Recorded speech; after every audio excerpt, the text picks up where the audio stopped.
Boa tarde, pessoal. Boa tarde. Prazer, eu sou de Mercedes, sou editor da Geração de 20, que a gente veio bater um papo com vocês, apresentar a revista, apresentar também alguns poetas que participaram dessa edição conosco.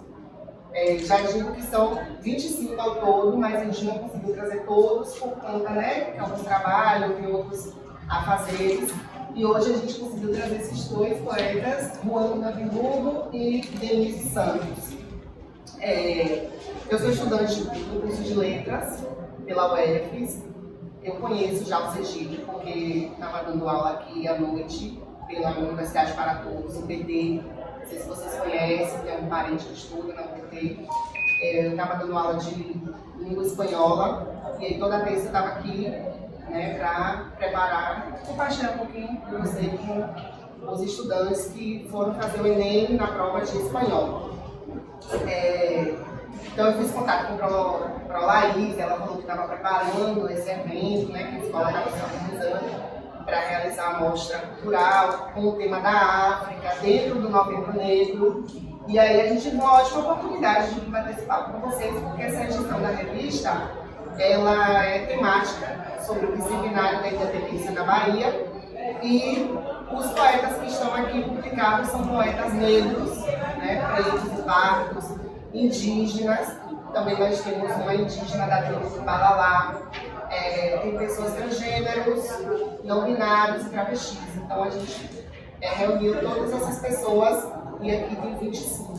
São 25 pessoas do Portal do Sertão, não é só de Feira de Santana, né? Nós somos de Feira de Santana, mas tem pessoas de Água Fria, que é aqui perto, né? Se não me engano, Água Fria, perto de Irará, tem de Santo Estevão, São Gonçalo, Santa Bárbara, que também, né?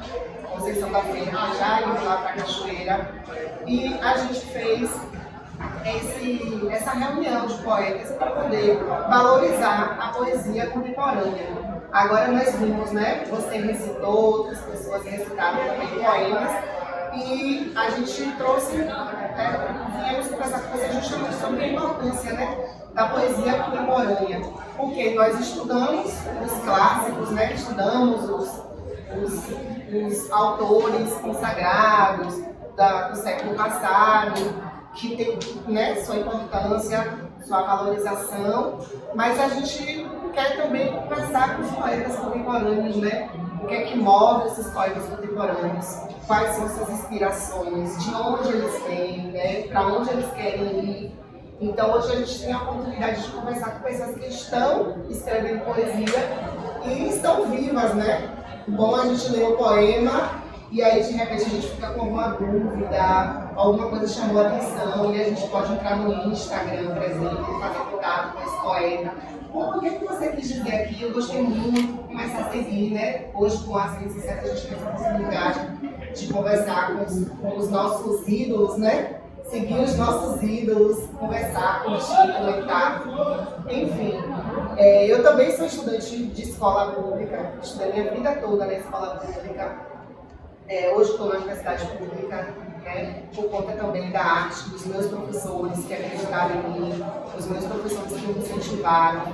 Né. Eu sou da periferia de Feira de Santana, eu cresci e moro em bairro periférico, então, assim, nós não somos privilegiados, né, porque nós estamos editando uma revista, não. Isso aqui é um fruto de muito esforço, de muita dedicação, né, porque para nós que somos pessoas pretas, as coisas nem sempre são fáceis, né? A maioria das vezes não são.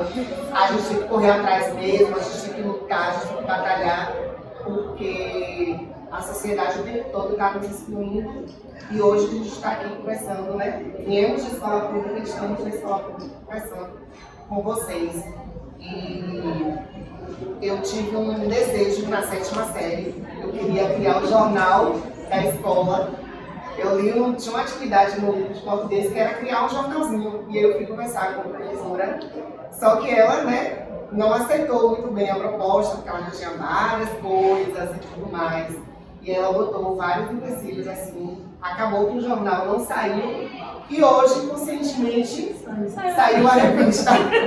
E uma revista literária, uma revista artística, que agora eu vou passar aqui a palavra para minha amiga, Ana Beatriz, para ela falar mais um pouquinho para vocês. Bom, gente, como ele falou, né? Hoje por quem pede, certo? Pode ser? Por quem pede, porque eu sou professora e professora não gosta de sentar. Então vamos lá. Eu sou Ana Beatriz Nascimento, eu tenho 24 anos, sou professora da Rede Municipal de Feira de Santana, sou estudante de letras da Universidade Estadual, né? Que é a UFES, e sou recitalista e sou a vice-coordenadora do Movimento Poético Geração de 20. E é com muito prazer que a gente vem à escola. Essa é a nossa terceira circulação. Tivemos a primeira circulação, que foi na escola municipal, que foi na escola onde eu trabalho, que, por coincidência, foi na escola, no distrito de Maria Quitéria, que foi homenageada do Bicentenário da Bahia, né? O Bicentenário da Independência na Bahia. E que daqui a pouquinho vocês vão escutar o Ronaldo falando sobre a ilustração, qual foi a inspiração dele. E aqui é Maria Quitéria. E foi na escola, no distrito de Maria Quitéria, que foi a nossa primeira circulação, que foi um momento muito especial. Nossa segunda circulação aconteceu no dia 20, no Amélia Amorim. Lá a gente pôde levar os nossos poetas, né? Infelizmente alguns não puderam, por conta do horário, por conta da sua disponibilidade. Mas foi um momento onde a gente pôde levar a cultura afro-brasileira, afrodescendente, a nossa ancestralidade para aquele lugar e mostrar que a arte está viva. Porque muitos de vocês ainda pensam, né, que poetas não existem. Eu, até conversando com alguns dos alunos depois da circulação, eles falaram assim, pra mim só existia Machado de Assis, Aloysio de Azevedo e acabou. Não tinha mais ninguém. E quando veio aquele monte de poeta para a escola e eles lendo a biografia, vendo quem eram os poetas, eles se sentiram representados. Porque Machado a gente lê Machado, mas a gente não pode conversar com Machado, pode? Não. Infelizmente Machado já está morto, então a gente tem hoje uma contemporaneidade muito grande que são os nossos poetas que estão aqui e que vocês podem conversar, dialogar, como o Di falou, trocar uma ideia pelo WhatsApp, pelo Instagram e ter a certeza de que aquela pessoa vai lhe responder. Né? E não fica só no passado, na década de 20, como muitos acham que o nome Geração de 20 é por conta da década de 20, alguém já estudou aqui década de 20, modernismo, né? Então é isso. Muitos pensam que Geração de 20 é por causa disso, e não é. A revista surgiu, o movimento poético surgiu na época da pandemia, de oxigênio aqui, né? Inquieto dentro de casa, com aquele isolamento, sem poder falar com ninguém, decidiu abrir uma live e começar a convidar poetas para uma discussão, né? Dialogar, né? Uma dialética com os poetas, porque a gente estava isolado do mundo e naquele momento a gente estava com as nossas artes o quê? Guardadas. E a gente precisava conversar, né? A gente de humanas precisa conversar, precisa dialogar. E aí nessa brilhante ideia, conseguiu reunir muitos poetas, inclusive fora do estado da Bahia. Né? A gente tem alguns colegas da gente do Sul, do Nordeste, né? Do Brasil todo. A gente tem uma galera que quando eu chegar, eu falei, meu Deus, esse povo todo aqui é aqui. Então, assim, a revista tem como objetivo publicar poetas independentes. Poetas que por muito tempo tiveram suas artes, suas obras, trancadazinhas ali na gaveta, esquecidas no diarinho da noite e não queriam mais publicar. E aí vem a revista Geração de 20 dizendo a eles que eles poderiam sim publicar e que eles são artistas e que a gente está aqui para ouvir. E essa é a nossa sexta edição, certo? Como eu falei para vocês, é uma edição especial.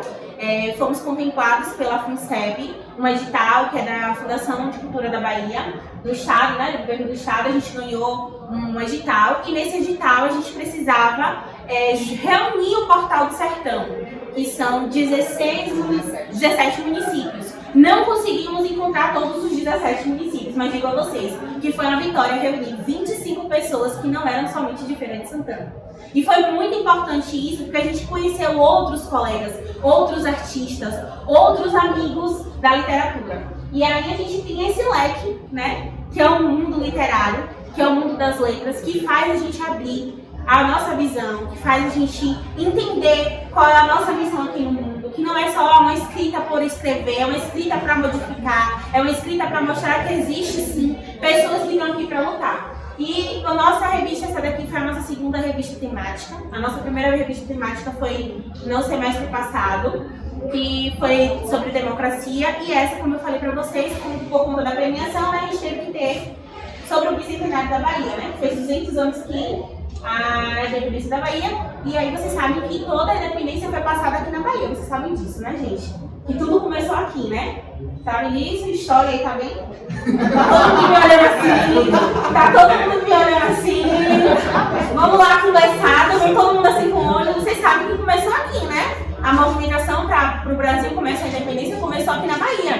discute aqui agora. E que a gente já faz uma discussão com vocês. Que por muito tempo nos livros de história não foi contada essa história. Que os negros, mulheres negras, homens negros lutaram para que o Brasil fosse independente. E por muito tempo só foi ali, nas margens do Rio Ipiranga, não tendo as três pronto, né? E beleza, e não foi desse jeito, né? Um herói branco e não foi dessa forma. Foram heróis e heroínas pretos que lutaram para a gente ter a independência e ter a liberdade.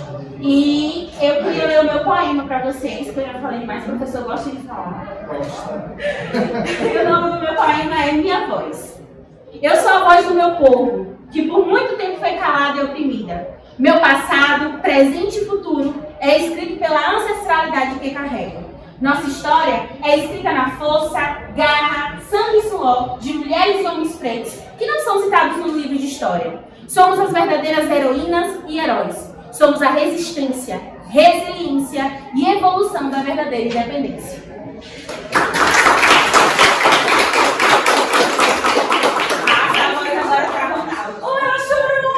Meu Deus, deixa eu abraçar.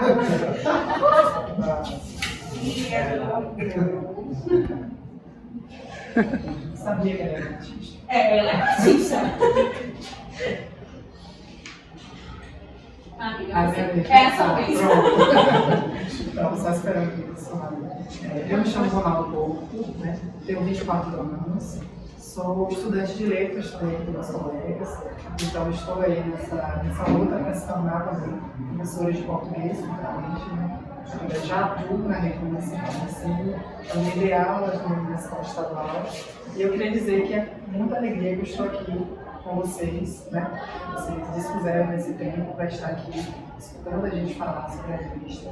E eu também gostaria de convidar todos vocês que têm poemas engavetados, né? Que escrevem, que alguma vergonha, entrem em contato com a gente, pode mandar diretamente para mim mesmo, que a gente faz esse contato e já coloca vocês, porque essa revista ela é de todos nós, né? Inclusive de vocês. Então, sempre que a gente chega no chão, na escola, no colégio, a gente sempre faz um convite para vocês. Né? Vocês também são protagonistas das histórias. E a ideia também da revista surgir foi, como Di e Bia já trouxeram, a ideia de trazer artistas independentes no centro da coisa. Né? Então, se desvencilhar desses poetas imortais que estão à distância da gente, né? Dos livros de história, mas está pertinho, porque eu também sou poeta, me descobri poeta a partir de 2020 para cá, que foi quando a gente começou movimento, que eu fui tendo muito contato com esses escritos, com as pessoas que a gente conheceu, né?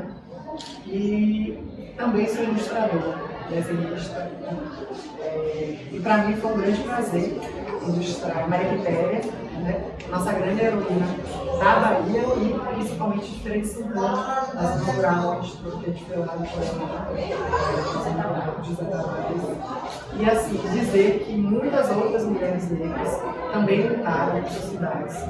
Existe um projeto bacana em São Gonçalo que está tentando representar também a mulher negra que está luta na independência da Bahia. Em Cachoeira a gente também teve outros representantes. Então foi um movimento em conjunto com essas cidades baianas pelo fim do colonialismo, para derrubar esse colonialismo. Então de nada representa a gente o Rio Ipiranga e toda aquela baboseira, né? Então eu quero dizer que também, convidar também poetas e artistas visuais, se vocês quiserem. Eu vi bastante artes e desenhos autorais aqui. Né? Queria conhecer esses artistas, conhecer esse poeta, o Isaac, as duas meninas que estão aqui se apresentaram, inclusive eu achei maravilhosa, sobre as tranças, né, e a Universidade correndo. Então eu queria dizer que vocês têm muito potencial, eu vi potenciais artistas e estudantes de universidades, né, com nossos futuros colegas também, se ele estiver lá, né.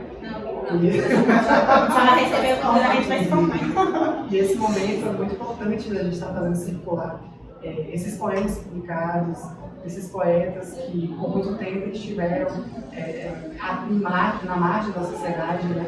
Essas minorias, né, que a gente diz, né? Mas que esse trabalho é bastante importante e mais importante ainda é fazer essa circulação entre os colegas e escolas para que vocês, estudantes, como foram inspirados por Carolina, Maria de Jesus, por Machado de Assis, né, que já sabia distante, mas que foram também inspirados por essa poética, que também sejam inspirados pela poética mais contemporânea, escrita por poetas vivos, né, que a gente tem contato, que a gente pode caminhar uma mensagem que a gente está lendo, né, Juan está aqui pronto para receber, Denise também está pronta para receber dúvidas, se vocês tiverem, a Bia também, então se vocês tiverem dúvidas, a gente vai fazer um sorteio legal aí para vocês, e também vai disponibilizar esse vídeo para vocês. Então, vocês todos terão contato com isso aqui. E sintam-se inspirados também para esse DVD, sintam-se inspirados para colocar isso em público, para entrar em contato com a gente, também fazer com que a gente, né, que a gente lança a edição da revista semestralmente. Então, a gente está sempre fazendo coisa nova, está sempre contatando esses poetas independentes. Vocês estão sempre em contato com a gente para saber quando é que vai sair edital, para sair nova edição. Então, novamente, agradeço a presença de todos que estão aqui. Né? Uma grande felicidade, essa sala está aqui cheia, né? E é isso. Eu vou passar a palavra para... Deixa eu sair falando, claro. Pode falar. Eu acho legal quem se inspira em Machado de Assis, Heitor Villa-Lobos, Carolina de Jesus. Eles são escritores, poetas muito legais, mas tipo, é que a questão é que eles são distantes da nossa realidade. Assim, e ver vocês inspira a gente que escreve. Eu mesmo sou mais da parte de literatura, mas pode escrever do que fazer poemas. Mas tipo, é legal ver assim, que pessoas comuns, que a gente vê esses nomes imortais, Machado de Assis, grandes, como é que um poema meu vai ser validado, vai se tornar alguma coisa realmente conhecida, e minha carreira vai ser eternizada na Academia de Letras. Então, vocês é bastante legal, né? Fazer a gente querer continuar escrevendo. A gente estava falando sobre isso, Colocação, de colocação maravilhosa. A gente estava falando sobre isso, Miguel, falando sobre isso na hora das apresentações, né? Porque na minha época, na época de Gina, na época de aqui, a gente não teve a oportunidade que vocês tiveram hoje, né? De ir na frente, ter discussões de poemas, de ver a cultura realmente, a nossa cultura, a verdadeira cultura do povo, né? Representada. A gente não teve isso nas escolas. E a sua fala para mim foi perfeita, porque quando a partir do momento que você fala assim, ver vocês inspira a gente, eu sou fonte de inspiração para vocês. E minha fonte de inspiração não teve alguém que fosse me motivar. A gente teve que ser a nossa própria motivação. E quando eu falo que professor motiva, não é para dizer sobre o meu cargo, mas porque eu quero mover vocês a entender que vocês são capazes. E que a escola pública é capaz. Porque por muito tempo, eu mesma escutei que aluno de escola pública não ia para lugar nenhum. Que a gente não ia para lugar nenhum. Mas que o meu espaço era um comércio, era qualquer outra coisa, menos a universidade. Mas só que o meu espaço não é ali. O meu espaço é na universidade. Ali é o meu lugar. Estudar é o meu lugar. Então eu digo a mesma coisa para vocês. O espaço de vocês é onde vocês quiserem estar. E digo a vocês que vocês são sim inspirados para inspirar mais pessoas, né? Outras gerações que virão. E tenha certeza, Miguel, que o que você precisar daqui, da gente, dos 24 que não tá aqui, né? Dos 24, não, peraí, deixa eu fazer a conta certa, gente. 20, tá vendo de letras. 23 que não estão aqui, você terá inspiração. Porque a gente está aqui para isso, para mover essa literatura, mover vocês, entender que a cultura ainda precisa ser movimentada e que vocês são capazes. E antes de passar para a Juan, falar que muitas pessoas publicaram pela primeira vez na revista. Essa é a 6ª edição. Então, na primeira, na segunda, na terceira, na quarta, nas 5 pessoas que estavam estreando. E hoje a gente já vê essas pessoas publicando em outros lugares, em outras revistas, já com projetos de livros. Então, a gente está falando do Miguel, a gente está falando dela, das outras pessoas, né? Porque a gente viu ali se apresentando, né? Mas se por acaso alguém que não se apresentou ali também escreve, também, né? Ilustra, sinta-se à vontade depois para enviar suas artes para a gente publicar. Não, só para mandar, né? Falando assim da inspiração, né? Essa questão que Miguel disse, que a gente inspira, né? Também tem a retórica, que na verdade vocês que inspiram a gente a buscar, né, a docência justamente como esse espaço de quebra de barreiras. Então é importante pontuar isso também, que a gente inspira, mas a gente também é inspirado também. Exatamente.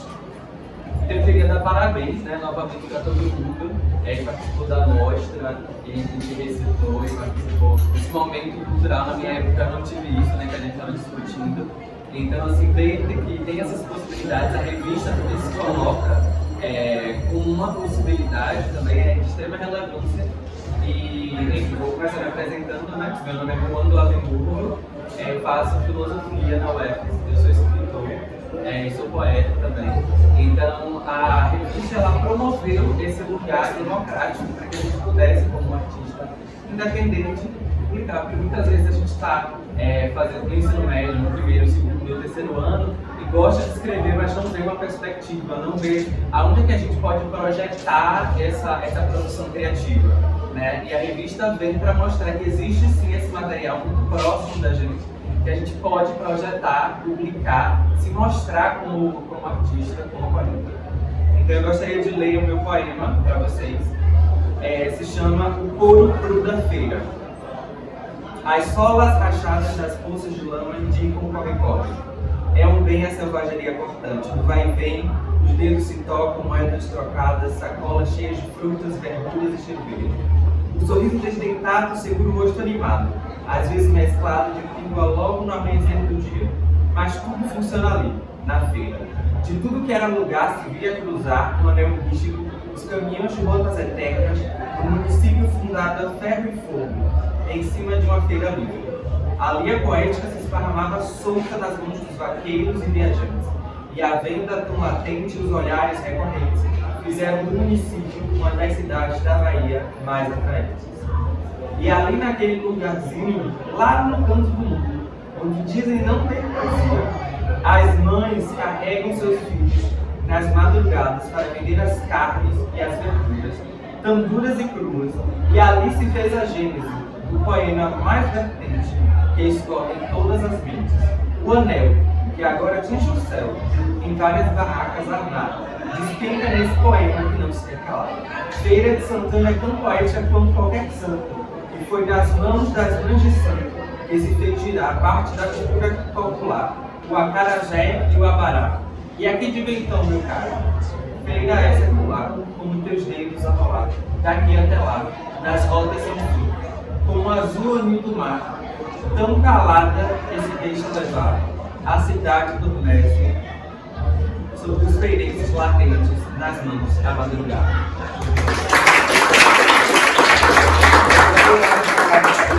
Comigo não tá, professor. Eu estava aqui pensando, né, e aí não sabia se primeiro falar com vocês sobre o poema, né, mas aí vou me apresentar primeiro, depois eu li o poema. Eu sou Denise de Almeida dos Santos, não sou de Feira de Santana, sou lá do norte da Bahia, aqui do norte da Bahia, Senhor do Bonfim, próximo ao Juazeiro. Sou pedagoga, sou especialista em educação inclusiva e diversidade, sou mestre em educação aqui pela UFES. E é minha primeira publicação, mesmo eu tendo toda essa carga de formação, é minha primeira publicação numa revista de poema. Então eu tenho algumas publicações acadêmicas, científicas, inclusive quando eu vi a proposta da revista, foi no momento que eu estava entregando a minha pesquisa de dissertação e eu estava muito presa. Por que eu estava muito presa? Porque desde a minha graduação, aliás, desde o início da minha transição de gênero, eu sou um pouco trans, eu sou mulher travesti. Então, desde o meu início da minha transição de gênero, quando eu passei a me interessar pelas questões do gênero, eu ouvia as pessoas falando sobre o meu corpo, né? Definindo o que é um corpo travesti, o que é permitido, o que não é permitido, os espaços que eu posso ocupar e os espaços que eu não posso ocupar. Inclusive, a docência entra na minha vida justamente com esse desafio. Né? Para mim foi um processo muito doloroso, né? Eu terminar o ensino básico, terminar o ensino médio, entrar na universidade, porque eu era a única travesti preta da minha universidade, e eu terminar foi um desafio muito grande. Porque quem aqui quer ter uma professora travesti? Quantas professoras travestis vocês tiveram na vida de vocês? Então a gente não tem, né, na verdade, nem colegas trans e travestis na nossa sala. E quando a gente tem, né, quando existem esses corpos no espaço educacional, o corpo educacional, o corpo social, expulsa esses corpos. Né? Então falar da questão do corpo travesti como uma questão racial é justamente a gente entender que não existe diferenciação de hierarquia de quem é mais e de quem é menos perante o que a gente chama do patriarcado e colonialismo. que é justamente essa estrutura, o que é o racismo, o que são os preconceitos, o que é a transfobia, o que é a segregação. É justamente esse conjunto de muito bem arquitetado de normas, dito pela igreja, dito pela sociedade, mas dito sobretudo pelo capitalismo e pelo que a gente chama da sociedade patriarcal, que é essa sociedade que é mantida pelo homem, mas não o homem negro, né? O homem branco detentor do poder. Porque para o homem branco detentor do poder, um homem negro ele não é homem, ele é alguma coisa. Uma pessoa negra não é uma pessoa, é alguma coisa. Uma pessoa trans também não vai ser uma pessoa, vai ser alguma coisa. E infelizmente, mesmo dentro dos movimentos negros, mesmo nós, pessoas negras, tendemos a também praticar a segregação, a violência, a transfobia. Então veja que contraditório. A gente sofre preconceito por sermos negros, mas nós ofendemos outras pessoas, nós segregamos, violentamos outras pessoas por terem uma questão sexual diferente da nossa, um gênero diferente do que o nosso, e a gente se acha superior àquela pessoa, e a gente vai fazer com aquela pessoa aquilo que fazem com a gente, violentar e segregar. Então, eu escolhi a docência foi justamente esse desafio, porque eu ouvi durante toda a minha fase de escolarização, né? E eu também venho de escola pública, e também ouvi na universidade, inclusive, de professores que não queriam me orientar porque eu era uma mulher travesti. E de dizer que eu não ia para lugar nenhum. Eu falava, eu vou, porque eu ia me ousada. E eu fui, eu estou indo, porque a gente continua indo. Quem estuda, a gente nunca para de estudar, a gente nunca para de pesquisar. Não é um caminho fácil, não é. Então eu costumo dizer nas minhas palestras, nos meus escritos, nos meus artigos, que eu sou morta 2 vezes, todos os dias socialmente, né? E graças a Deus, né, eu ainda não fui morta fisicamente, né? A gente é o país que mais mata pessoas trans e travestis no mundo. Eu, graças a Deus, estou chegando ali a taxa das pessoas trans e travestis, que é 35 anos, já tenho 33, espero ir um pouco mais. Mas socialmente eu sou morta 2 vezes. Primeiro por ser trans e segundo por ser negra. Então, deixar esse pensamento, né, que não existe dentro, para nós que somos minorias, para nós que somos pessoas subalternizadas, para nós que somos pessoas pobres, não existe hierarquia. Né? Tem uma fala da deputada Érica Rico, que também é uma mulher trans, travesti, que ela diz que na senzala, o chicote que instalava nas costas da mulher instalava nas costas dos homens, instalava nas costas do gay, instalava nas costas da travesti. Mas tinha travesti no período da escravização. Ser travesti não é algo agora da mídia, do TikTok, do Instagram, né? Não é algo que vem agora com Pablo Vittar, porque a gente não entende muitas vezes, inclusive com a juventude, né? E aí tem uma música que fala, apesar de termos feito tudo que fizemos, né, ainda continuamos sendo como os nossos pais. Porque nós somos uma geração tão descolada, né, que se julga tão descolada, a geração do TikTok, mas que continua reproduzindo as práticas de violência que os nossos avós reproduziam. Então, que descolamento é esse que a gente tem? Né? Que a gente diz que é descolado, que é a juventude, que é o futuro, mas que está reproduzindo práticas ainda arcaicas. Né? E aí fica imaginando que no século passado não existia viado, né? Viado está vindo agora, não tinha bicha, não tinha viado, não tinha travesti. E desde os primórdios da humanidade, que as sexualidades, assim como a natureza, é uma manifestação das diferenças. Então na literatura, existem diversas tribos, inclusive tribos indígenas, antes do Brasil ser invadido, que eram lideradas por pessoas de um terceiro sexo, porque a palavra transexualidade e travestilidade, assim como esse rótulo, também nos foi dada por uma pessoa branca, médica, que nos determinou como um corpo travesti, como um corpo trans, que é um corpo desviante e um corpo doente. E aí, nesse sentido, o meu poema, ele vem falar das margens do litoral aos centros do semiárido baiano. Resistências contra a colonização de um corpo preto travesti.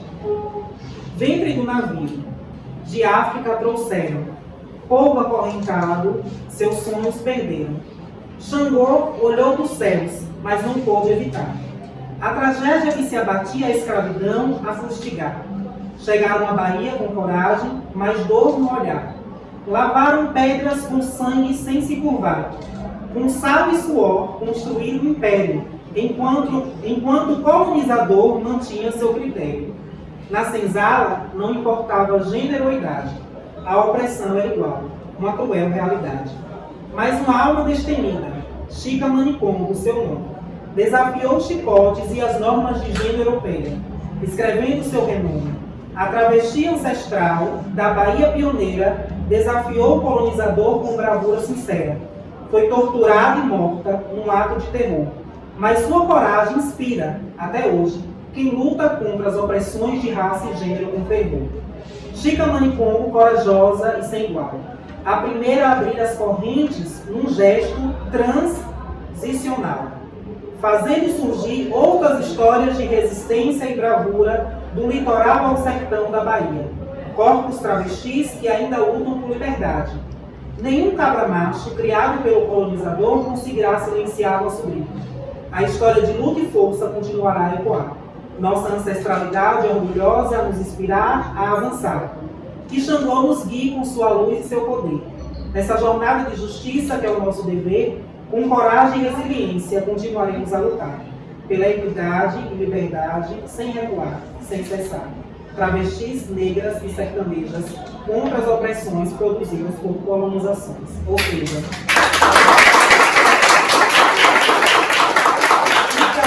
Chica Manicongo, embora não mencionada nas nossas festividades, inclusive, da consciência negra, foi a primeira mulher travesti da Bahia, né, do Brasil, quiçá, e se diz, né, contra essa norma binária de gênero, que é a questão do homem e da mulher cisgênera, e ela é morta e esquartejada justamente por dizer. Então, foi o que aconteceu com Chica Manicongo. Você tem que se adequar às normas, tem que se vestir como um homem. E Chica Manicongo disse, não, eu não vou vestir como um homem porque eu sou essa pessoa. E era algo que ela já era quando ela foi capturada de África. E Chica Manicongo é morta e torturada, e só depois, só agora, na verdade, né, com os estudos pós-coloniais, com os estudos progressistas e com pesquisadores que tratam das questões de sexualidade e gênero, é que a gente vai desvendar a história de Chica Manicongo. E assim como Chica Manicongo, várias outras pessoas subalternizadas, não só no litoral, que a gente fica achando que a Bahia é só Salvador, e a Bahia são várias regiões, enquanto Salvador vivia o seu processo contra a escravização, os interiores também se movimentavam e acolhiam em quilombos, tanto que a gente tem vários quilombos, aqui tem quilombo, na minha cidade tem quilombo, que eram justamente recepcionar os escravizados que vinham fugidos, né, para se refugiar nos interiores da Bahia. Então, mais uma vez, a nossa palavra, eu acho aqui, né, a questão da poesia no livro, ela vem nos dizer essa possibilidade de a gente falar das nossas vivências, né? O que Conceição Evaristo, que vocês tanto citaram hoje nos poemas, vem dizer da escrevivência. Escreviver é falar da nossa vida, das nossas dores, das nossas conquistas, e que antes eram silenciadas e agora tem essa possibilidade de serem divulgadas em revistas, por exemplo, como a Geração de Vídeos.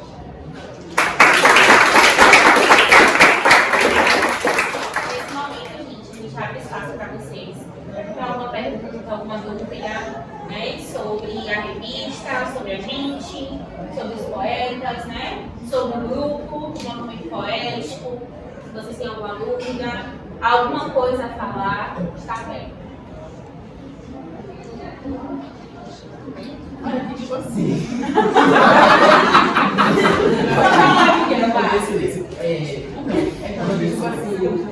Eu acho que vocês aqui faz com que a gente, como eu já falei, inspire. E por mais que eu escrevesse, gostasse de ler livros e tal, eu estava até, por exemplo, no Chico, Poemas ou livros? Uma escritora que eu gosto muito, que minha amiga me indicou, que é a Agatha Christie, e outro é de Dom Deleuze, que é Vinho Branco. Eu peguei esses porque, sei lá, eu gosto primeiro de suspense e romance, são os tipos de literatura que eu mais gosto. E gosto de escrever também. Eu gosto de escrever muito, não sei, o que me vem à cabeça. Eu vejo, sei lá, um carro passando, eu já penso o quê? Todo um contexto pode envolver aquilo. Qualquer situação, eu posso sei lá, fazer uma história. Parece exagerado, não, mas até então não sei se então, aí só que eu parei e penso, porra, eu sou preto. Eu só sei como é que um dia eu vou conseguir viver com isso, porque outro dia que não é só a questão financeira, óbvio que eu quero escrever porque eu gosto de escrever. É uma das áreas que eu mais identifico, que é um bom sobre lá na puta.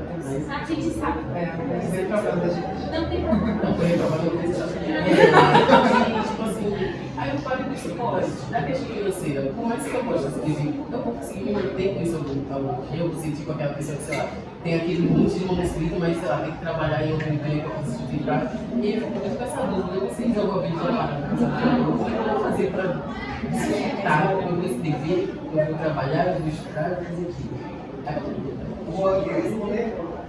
Essa é uma pergunta bem complicada. Eu recentemente publiquei um livro infanto-juvenil, né, que se chama Bolda no Subsub 4.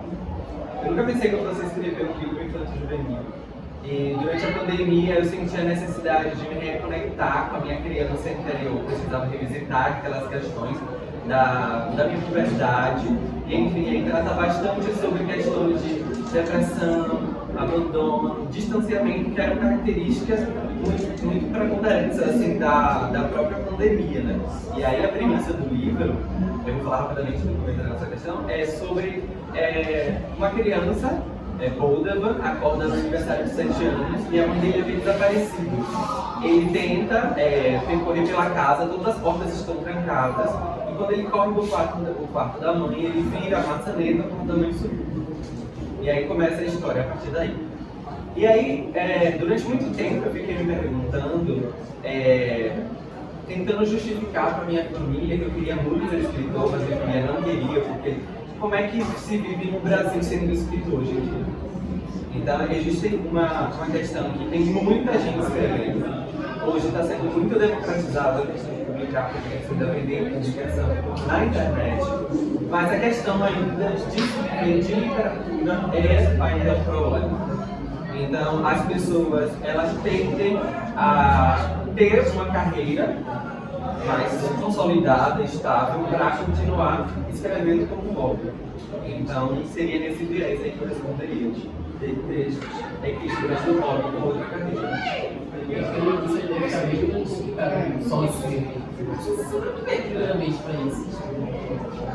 Usado também fala que o brasileiro não lê, né, quando deveria. A gente lê em média 2 livros por ano, né?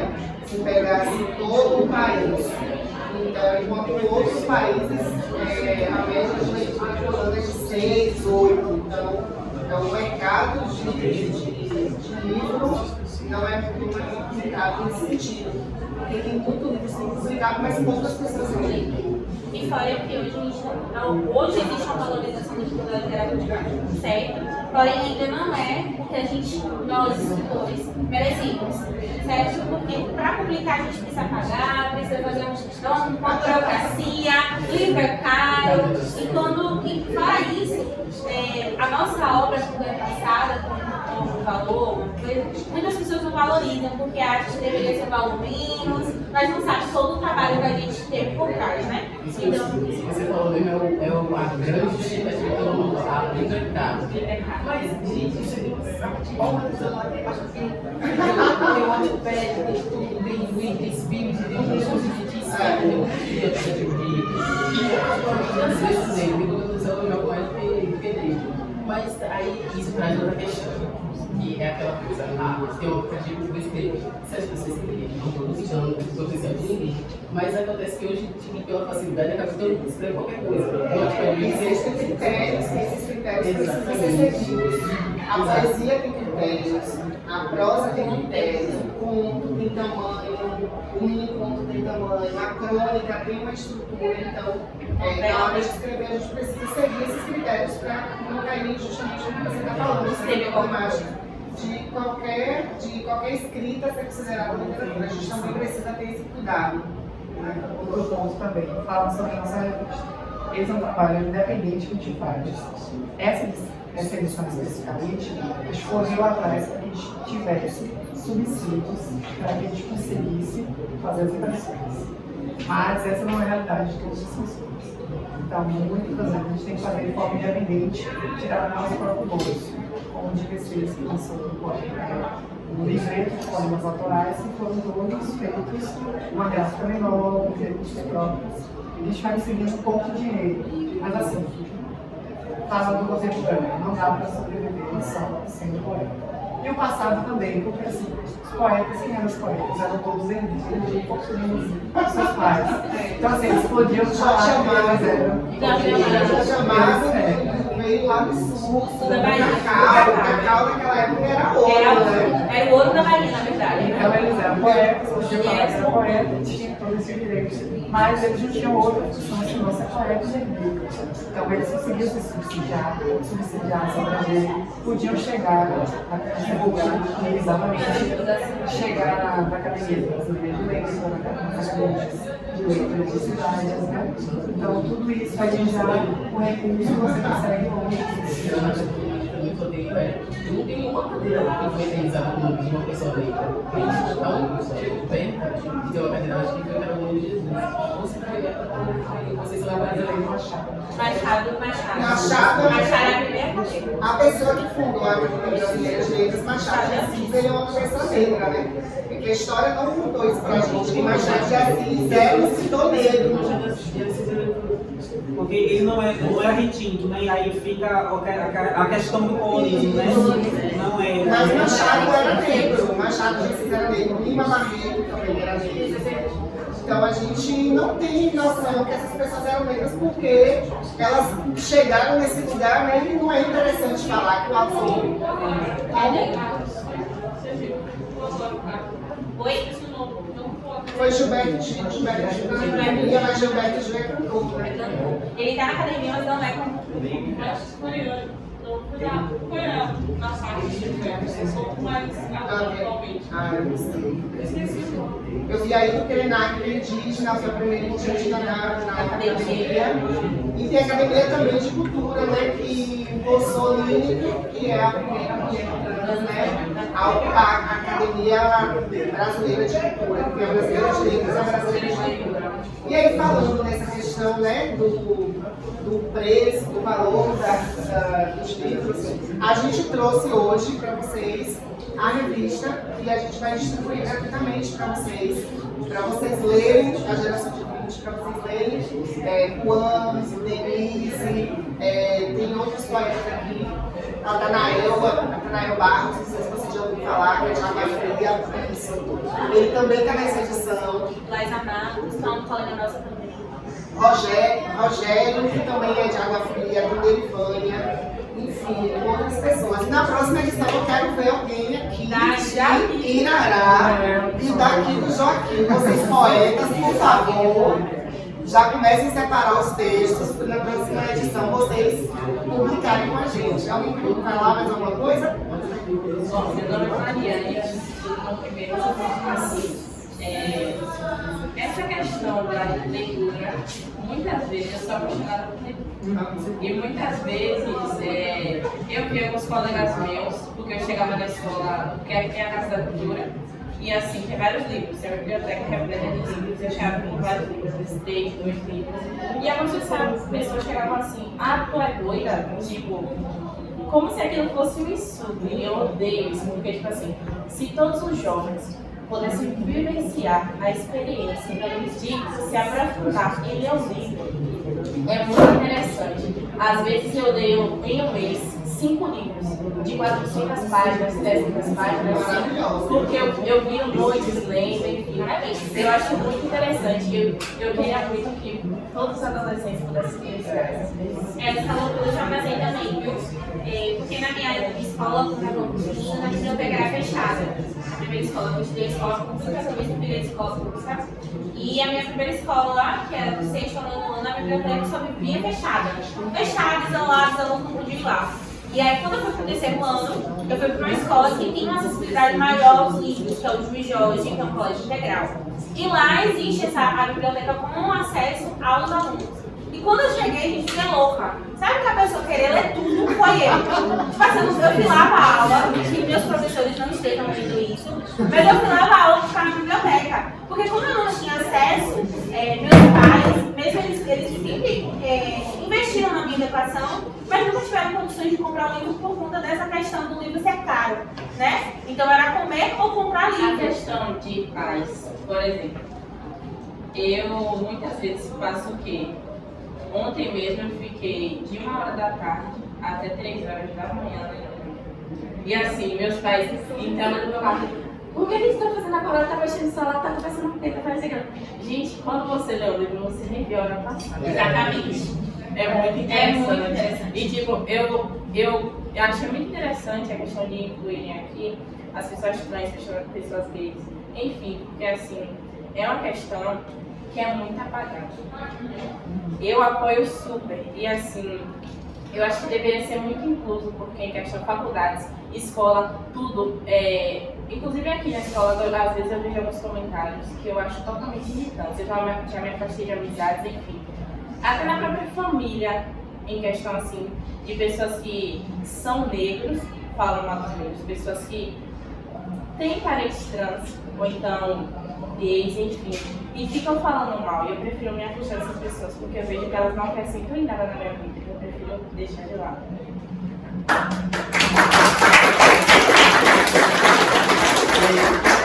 Mas alguém quer falar, gente? Junto com o que ela falou, também tem uma questão de da desvalorização da literatura brasileira. Porque, por exemplo, tem gente que fala, eu leio papo, mas quando vai ver, só são autores internacionais, dos Estados Unidos, europeus, que não são brasileiros, que são brasileiros. E aí, tipo, eu leio, mas todo mundo quer essa nossa cultura. Eu chego ali apagada, jogada, acho que tem coisa muito velha. Quando você vai ver, tem muitos outros autores muito legais que são brasileiros, mas que pouquíssima gente conhece. E aí, saindo desse contexto, e no contexto que ela falou de família, da minha família mesmo, ninguém lê. Eu sou um que, tipo, pega livros da biblioteca que lê, e aí, tipo, eu sou tirado como diferente do intelectual da família. Tipo, eu não sou tão inteligente, eu sou leio, tipo, eu sou mole, sabe? É uma coisa assim, né? Tipo assim, eu corro. Você lê mais no celular ou no livro? Mas em livro, eu, sei lá, gosto daquela coisa da Ai, família, mesmo, cara. a leitura Você no livro ou no celular? Odeio. Você também lê? Eu comecei o hábito de leitura com filosofia agora, em dezembro do ano passado. Eu li até agora eu li pelo menos 15, 17 livros. Bem. Ele levantou a mão. Complementando a fala dela sobre que ela falou que algumas pessoas discriminam a pessoa que é gay e tal, também tem um fato da religião do candomblé. Eu acho muito importante, eu acho que a Dona Nael deve ter representado essa parte da Dona Nael. Aqui no colégio, comigo nunca aconteceu, graças a Deus, que se acontecesse, ia botar o menino no lugar, porque é um menino respeitado, entendeu? E a religião do candomblé veio, nossos antepassados, como vocês falaram, dos negros, dos escravizados, e daí surgiu, entendeu? Eu acho que é muito importante, ia falar esse fato. Tipo, eu ia perguntar se tem no livro, mas eu creio que a Dona Nael representou isso. Eu acho muito importante também colocar essa parte. Sim, na revista tem algumas pessoas do candomblé. Ela também citou o fato de Xangô. Sim. A revista, na verdade, ela é uma revista decolonial. O decolonial justamente isso. Decolonial justamente isso. Tudo que é contra-colonial. Tudo que a galera que foi imposto pelo homem branco europeu. Então, a questão da religião, né, que ainda é estigmatizada, as religiões de matriz africana e tantas outras coisas. Então, a decolonial é justamente isso. Pensar o que é decolonial, o que é nosso, e trazer isso para o nosso cotidiano, para o nosso dia a dia, e que deveria ser trabalhado, inclusive, nas escolas, né, para além do mês da consciência negra, para além do mês da consciência negra, mas de forma corriqueira. Assim, mas a gente vai comendo. Né? Eu acho assim, essa questão de usar os negros e falar da mal da religião assim. Eu sou da igreja católica, fui criada e sou da igreja católica, assim. Eu vejo muitas pessoas falarem, fulano de trás da magia negra, do batuque, isso daquilo é do samba, era coisa ruim. Gente, Quem nunca foi em um samba de roda não sabe o que dá perigo. Assim, eu quando vou no samba de roda, meus parentes falam, tu não vai sambar não. Quando eles vêm, eu penso, já tô lá. Eu acho isso uma coisa horrível, igual você falar, tem aquela questão, hoje é dia de branco, hoje é dia de preto. Eu acho isso totalmente próprio, deveria ser tirada. É terrível isso. Uma pessoa, eu passei a minha vida inteira, desde que comecei a estudar, sofrendo bullying. Por conta do meu cabelo, por conta da minha cor, assim. Às vezes eu chegava em casa chorando, minha mãe, eu não falava com minha mãe que era, tipo assim, eu ia chegar a apanhar de um cara por conta de eu ser negra. Eu sempre levei isso muito profundo da minha mente, sabe? Tipo assim. Depois que eu vi que a negritude, na verdade, é uma elevação da alma, é uma elevação do poder, o quanto a questão da gente ser negro, gente, esse é muito privilegiado. Tipo assim, eu tenho orgulho de chegar num lugar que me perguntaram, viram na minha certidão, e falaram, tu se considera parda? Eu falei, eu sou negra. Igual muitas pessoas falam, fulano de tal tem cabelo bom, é branco, fulano de tal tem cabelo puxa de bombeiro, é preto. Mas tipo assim, a gente tem que ver que no Brasil é uma miscigenação, não existe branco aqui no Brasil. Eu acho isso totalmente ridículo. E a questão de eu ser uma mulher negra, eu me sinto totalmente empoderada. Eu nunca vou deixar uma menina que se considera branca, que tem o cabelo liso, pisar em mim, porque eu sei do meu valor. Exatamente. Isso aí.